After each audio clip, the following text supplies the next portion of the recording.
포기할 때 얻는 귀한 것이라는 제목을 갖고 함께 은혜를 나누고자 합니다. 실제 영화로도 나왔고요. 또 저도 이 영화를 우연하게 본 적이 있습니다. 그런데 이 영화의 제목이요, 6일간의 깨달음이에요.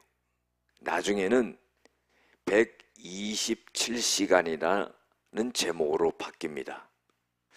2003년도에 4월 달에 27살 된 젊은 사람이 등반을 하게 되죠. 그런데 이 사람은 아론 렐스톤이라고 하는 사람인데, 실제로 로키 산맥 45개의 봉을 정복한 그런 등반가입니다. 그런데 어느 날 유타주의 블루존 캐니언이라고 하는 계곡에 등반을 하다가 360km 정도 나가는 바위가 떨어지면서 오른팔이 딱 끼게 된 거예요. 그런데요, 여기서 벗어날 수 있는 길이 없습니다. 그래서 조금 있는 물하고 비스켓하고 이런 거를 조금씩 먹어가면서 견뎠는데 5일을 버틴 겁니다. 그런데요, 이제는 더 이상 버틸 수 있는 힘이 없어요. 밤에는 엄청나게 춥기 때문에 얼어 죽을 수도 있는 거예요. 아주 절박한 상황에 놓였습니다. 그런데 이 청년 아론 렐스톤이요, 결단을 합니다. 그것은 뭐냐면은 자기의 오른팔을 갖다가 자르기로 결단을 한 거예요. 그래서요, 자기가 갖고 있던 무딘 그 칼을 갖고 자기 팔을 직접 자릅니다. 그리고서야 이제 살아날 수 있게 되었는데, 그 팔을 자르고도 20m 아래로 로프를 타고 내려오고 11km를 걸어가지고 드디어는 구조되게 되는 그런 역사가 일어나죠. 그리고는 이 사람이 실제로 겪었던 이 일이 영화화됩니다. 그래서 제목이 127시간이라는 제목으로 영화가 만들어지죠. 그리고는 많은 사람이 봅니다. 그리고는 이 렐스톤이 이런 말을 합니다. 나에게 바위가 떨어진 것은 비극이 아니라 축복이었다. 그런 거예요. 죽을 수도 있었는데요.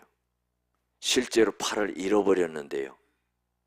이 사람이 고백하는 것은 자기가 당한 일이 비극이 아니었다는 거죠. 축복이었다고 말하는 겁니다. 당신은 정말로 공포와 두려움과 견딜 수 없는 그런 고통이었지만은 지나가 보니까 그것은 자기에게 축복이었다 그랬어요.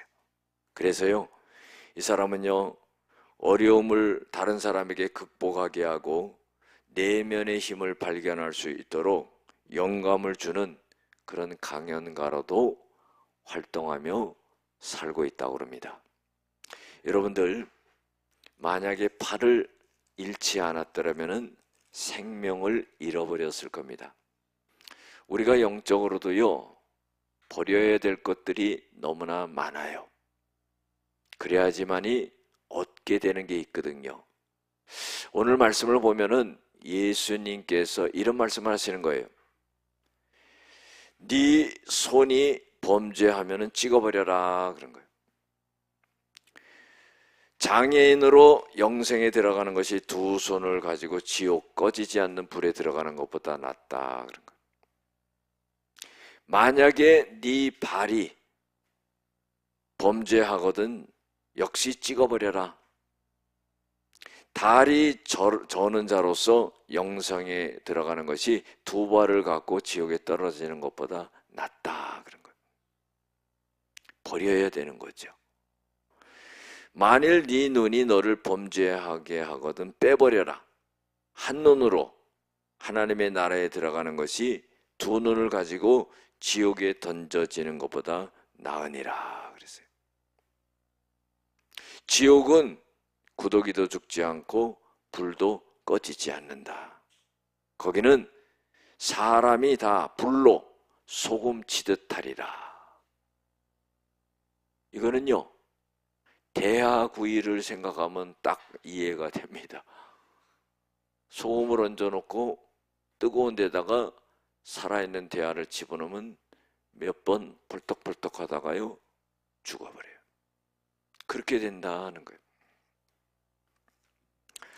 오늘 말씀을 굉장히 간단합니다. 예수님께서 육체적인 자해를 갖다가 요구하는 것이 아니죠. 이 말씀은 영적인 진리를 가르치기 위한 예수님의 아주 극단적인 비유라고 볼 수가 있습니다. 육체를 훼손하고서라도 육체를 훼손하라는 것이 아니라 죄를 끊으라는 아주 강한 명령을 하고 계신 겁니다. 손, 발, 눈뿐만 아니라 죄의 길로 유혹하는 모든 것을 갖다가 끊으라는 그런 주님의 명령입니다. 우리가 탐욕스럽고 정욕스럽고 나쁜 습관들을 끊어야 된다는 그런 말씀이에요. 지금은요, 너무나 성적인 타락이 많은 시대입니다. 성적 타락하는 것, 이런 것을 끊어야 되는 거죠. 마약이 성행하고 있습니다. 어린아이들도 지금 마약을 하는 시대가 됐어요. 이걸 끊으라 하는 거예요. 우리가요, 살아가면서 죄악된 것을 끊지 않게 될 때 우리는요, 귀한 것을 잃어버린다는 것을 알아야 됩니다. 그래서요, 예수님이 하신 말씀은요, 죄에 대한 심각성을 말하고 있는 거예요. 예수 믿는 사람들이 죄에 대한 심각성을 알지 못하고 예수 믿지 않는 사람과 똑같이 살아가서는 안 된다 하는 거예요. 여러분들, 우리가 죄를 생각할 때요, 떠올려야 될 게 있습니다. 그것은 뭐냐면은 우리가 살아가는 가운데 있어서 많은 어려움과 문제와 고난들이 다가오는 것이 내가 하나님 앞에서 죄에 대한 문제가 해결되지 않아서 오는 것이 아닌가, 이것도 한번 생각해 볼 수 있는 그런 사람이 되어야 됩니다. 왜냐하면요, 하나님의 축복은 더러운 그릇에 담지 않기 때문입니다. 내가 깨끗하게 회개하고 내 그릇을 비워놔야지만이 하나님의 은혜와 축복이 내려올 수 있는 겁니다. 하나님의 축복을 받기 위한 전제는 뭐냐면은 바로 회개라는 겁니다. 내 죄를 발견하지도 못하고 깨닫지도 못하고 회개하지도 못한다면은 하나님의 은혜와 축복을 받을 수 없다는 거죠. 죄의 심각성을 말해주고 있습니다. 48절 49절에 보면은 그 지옥은 구더기도 죽지 않고 불도 꺼지지 않고 사람이 불로 소금 치듯 하리라. 얼마나 괴로운지 몰라요. 우리가 성경에 나와 있는 말씀, 특별히 복음서에 예수님이 하신 말씀은요, 그대로 받아들일 수 있는 그런 믿음이 돼야 돼요. 교회 나오고 예수님을 믿고 세례를 받았지만 정말 그럴까?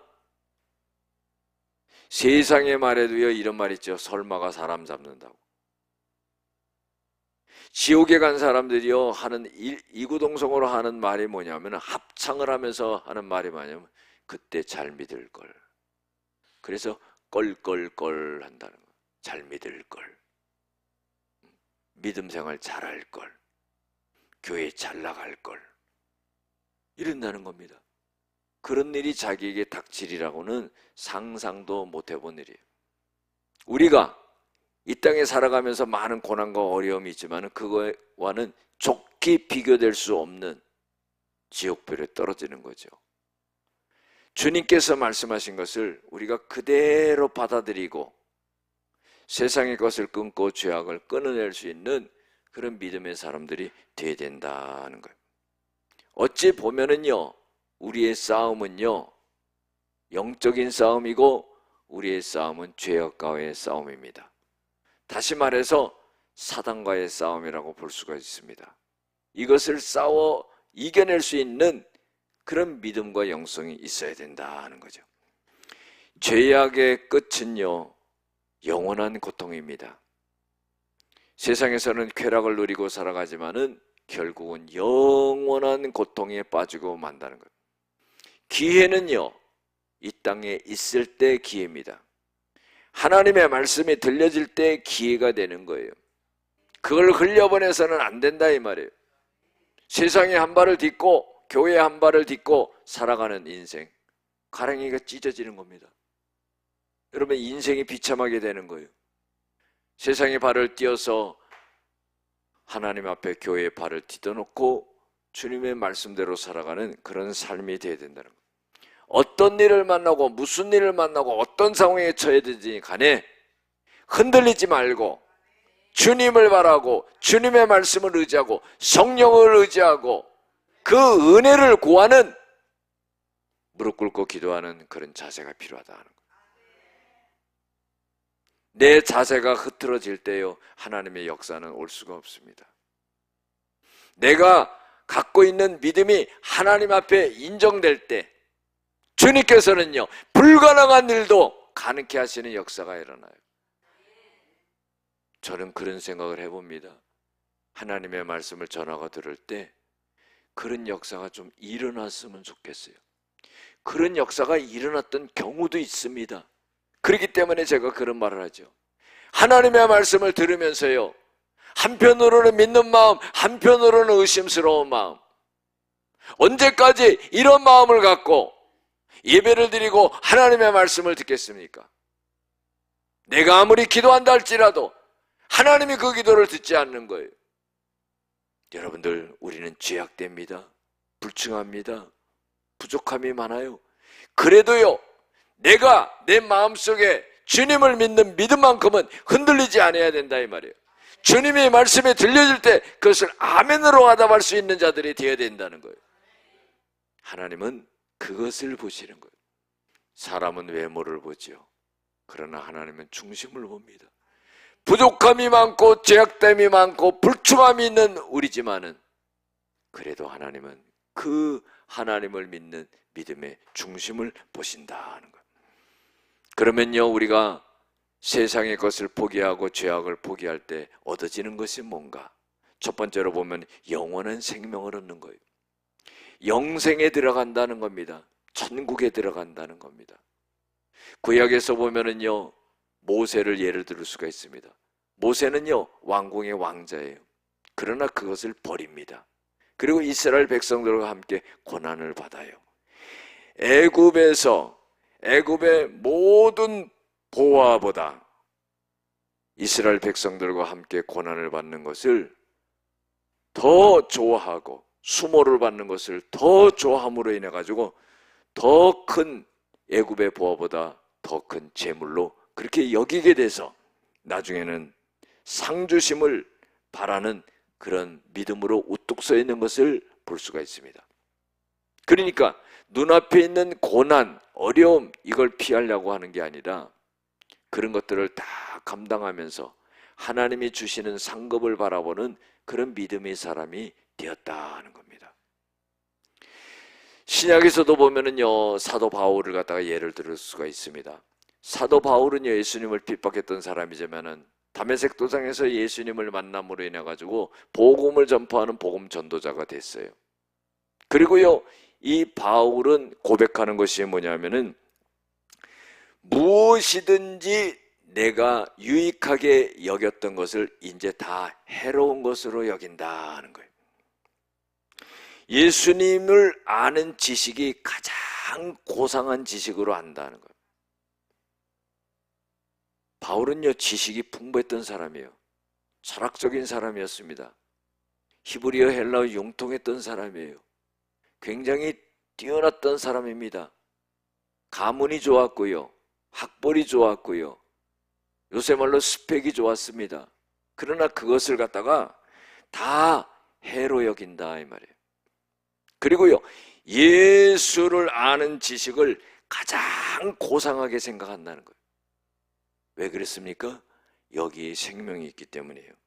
그래서 내가 예수를 위하여서 모든 것을 배설물로 여긴다는 거예요. 버린다는 겁니다. 자기가 쌓아왔던 모든 지식, 자기의 위치, 이런 모든 것들을 갖다가 다 버린다 이 말이에요.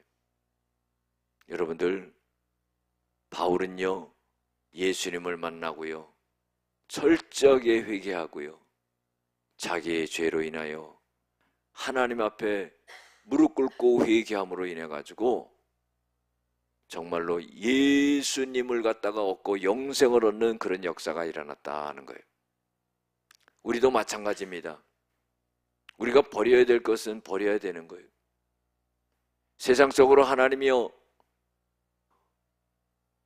나에게 맞춤형으로 말씀하시는 것들을 갖다가 버려야 돼요. 성령님은요, 하나님의 말씀을 통해서 나에게 아주 알아들을 수 있는 말로, 느낄 수 있는 감정으로 나에게 말씀하십니다. 여러분들, 그거를 버려야 되는 거예요. 그거를 버릴 때 어때요? 하나님께서는 영생을 얻게 하는 거예요. 죄악을 버리는 거죠. 세상 것을 버리는 거죠. 그때 영생을 얻게 된다는 겁니다. 어떤 며느리가요, 이제 결혼을 하기 위해서 시아버지 앞에, 이제 시아버지 될 분 앞에서 이제 식사를 같이 하게 되는데 얼마나 떨리는지 모른대요. 그 떨리시겠지요. 그런데요, 이 며느리 될 사람이 뭘 하냐면요, 담배를 피는데 담배를 못 끊는 거야.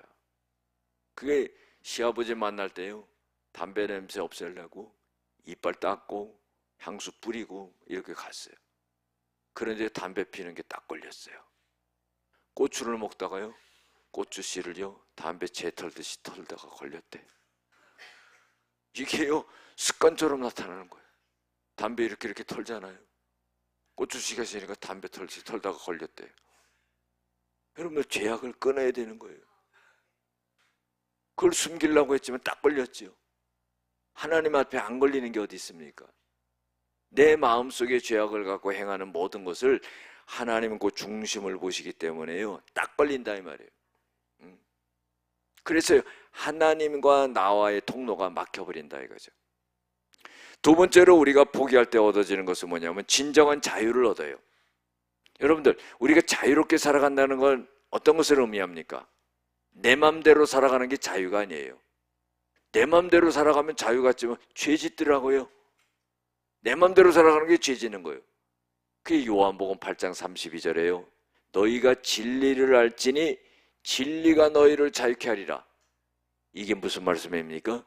하나님의 말씀이 진리인데 그 말씀에 따라 살아가면 자유롭게 살아간다는 거예요. 사춘기에 있는 애들이요, 가출을 하지요. 가출하니까 뭐라고 그래요? 집 나가면 개고생이다.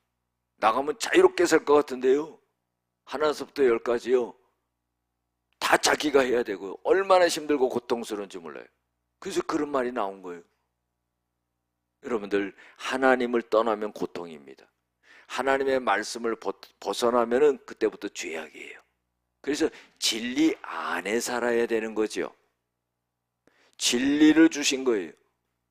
말씀을 주셔서 그 안에서 자유롭게 행복하게 살 수 있도록 그렇게 만들어줬는데 그 말씀을 벗어나는 거예요. 세상의 쾌락을 쫓아가고 세상을 갖다가 우상처럼 섬기며 살아가는 거예요. 마태복음 24장 35절에 보면은요, 천지는 없어질지언정 내 말은 없어지지 아니하리라. 하나님의 말씀은요, 천지가 없어진다 할지라도 없어지지 않는데요. 하나님의 말씀이 진리라고 그랬기 때문에 그 말씀을 따라가는 거예요. 우리가요, 정말로 살아간다는 것이 얼마나 힘든지 모릅니다. 많은 문제가 있고 어려움이 있고 다 똑같아요. 고통이 있고 질병으로 고통당하고 물질로 어려움을 당하고 인간관계에서 힘들어하고, 그러니까요, 과거를 돌아보면은 후회스럽고 자꾸 과거에 매이게 되고 그럽니다. 미래는요, 아직 살지도 않았는데 미래의 걱정거리를 끌고 와가지고 힘들어하고 그래요. 여러분들, 그게 아니라요, 우리 믿음의 사람들은 정말 하나님의 말씀 안에서 자유롭고 행복하게 살아가야 되는데 과거에 되어졌던 것을 다 감사해야 돼요. 실패했던 것도 감사해야 됩니다. 할렐루야. 그걸 겪어야 돼요. 겪어야지만이 더 큰 일을 안 당하거든요. 그래서요, 과거의 실패도 감사해야 되는 거예요. 과거의 어려움도 감사해야 되는 거예요. 힘들었던 것도 감사해야 돼요. 현재는요, 하나님의 은혜 가운데 살아가야 돼요. 현재 내가 살아가고 있는 것은 하나님의 은혜다, 이렇게 생각을 해야 돼요. 미래는요, 어떻게 생각하면서 살아가야 돼요? 소망을 갖고 살아가야 돼요. 믿음과 소망과 사랑이 있어야 된다 그러잖아요. 우리가 믿음을 지키기 위해서는요, 소망이 있어야 돼요. 믿음이 올라갈 때도 있지만 떨어질 때도 있어요. 믿음이 땅바닥에 떨어져 버리면은요, 실망해가지고 아무것도 못합니다. 그런데요, 소망이 그걸 붙들어 주는 거예요. 미래는요, 일어나지 않는 일이에요. 그러나 미래의 소망을 가져야 돼요. 우리가 하나님의 말씀에 따라 살아가면은 자유함을 얻고 하나님의 축복을 얻는다, 이런 생각을 갖고 살아갈 수 있는 사람들이 돼야 된다는 거예요. 선택적 지각이라는 말이 있습니다. 이것은 뭐냐면요, 사람들이 저마다 욕구와 경험, 개인적인 특성에 따라서 자신들에게 유리한 정보만 수용하고 나머지는 무시하는 현상이다 하는 거예요. 그 쉽게 말하면 뭐예요? 내가 선택한 것만 받아들인다, 이 말이에요. 여러분들, 사람들의 대화 속에도 그러죠. 좋은 말도 있지만 또 쓴 말도 있잖아요. 그 쓴 말은 뱉어버리는 거예요. 그리고 좋은 말만, 자기 욕구에 맞는 말만 받아들인다. 우리가 하나님이 말씀하실 때 하나님이 말씀하시는 것이 우리에게 때로는 축복의 말씀도 될 수 있지만은 우리를 꾸짖는 말씀도 될 수 있어요. 그런데 꾸짖는 말씀은 뱉어버리는 거예요. 나에게 축복해 준다는 말씀만 받아들이는 거예요. 이게 선택적 지각이라는 거예요. 도쿄대요 요로 다케시라고 하는 교수가 바보의 벽이라는 그런 책에서 이런 말을 했습니다. 선택적 지각에 대해서 이런 말을 했어요. 사람들이 각자 듣고 싶은 말만 골라 듣는 현상을 바보의 벽이다 그랬어요. 여러분들, 우리는요, 하나님의 말씀을 내가 골라서 듣는 게 아니라 다 들어야 돼요. 모든 성경은 하나님의 감동으로 된 것으로 교훈과 책망과 바르게 함과 의로 교육하기에 유익하니 그랬죠. 교훈을 해요, 또 책망을 한다 이 말이에요. 여러분, 하나님이 책망하니까 그거 들어야지요. 좋은 말만 들으려고 그러면 안 된다 말이에요. 책망하는 말을 들어야지 내가 고쳐지는 거예요.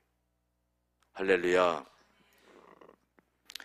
하나님은요, 우리를 때론 고난과 가난과 치욕과 질병으로 괴롭히도록 허락하시기도 합니다. 왜냐하면요, 굴욕을 당하고 나서야 하나님의 능력을 의지하는 방법을 배우기 때문이에요. 교훈을 얻는다는 거예요. 겪어야 되는 거죠. 그래서 하나님이 우리에게 어려움을 줄 수가 있다는 겁니다. 그런데요, 우리가 선택적으로만 받아들이는 것은 안 된다는 거예요. 그래서요, 진정한 우리가 세상의 것을 포기하게 될 때 진정한 자유를 얻게 된다는 거예요. 번몰트 대학교의 원예학 교수인 레오나드 펠이라고 하는 사람이 있어요. 이 사람이 이런 말을 했습니다. 원예가와 농부가 저지르기 가장 큰 실수는 가지치기를 충분히 하지 않는 것이다 하는 거예요. 나무가요, 열매를 잘 맺고 자라기 위해서는 가지치기를 잘 해야 된다는 거예요. 그래서 과수 농사를 짓는 그 농장의 사람들은요, 봄에 가지치기를 합니다. 가지를 어떻게 치느냐에 대해서 열매가 얼만큼 좋은 열매가 맺히는지가 결정이 돼요. 그게 실력이에요. 그런데 이런 말을 덧붙였습니다. 최소한 성장한 가지의 70%를 잘라내야 된다. 그러니까 다 자르는 것 같아요. 그러니까 전문가가 아니면은요, 야, 저기서 과일 몇 개나 따겠나. 그런데 70%를 자르고도 최대한의 과일을 얻을 수 있는 거예요. 좋은 과일을. 여러분들, 하나님의 말씀을 통해서 우리가 우리의 인생에 가지치기를 해야 돼요. 이때 우리는요, 진리 안에서 자유로워질 수가 있다는 거예요. 할렐루야.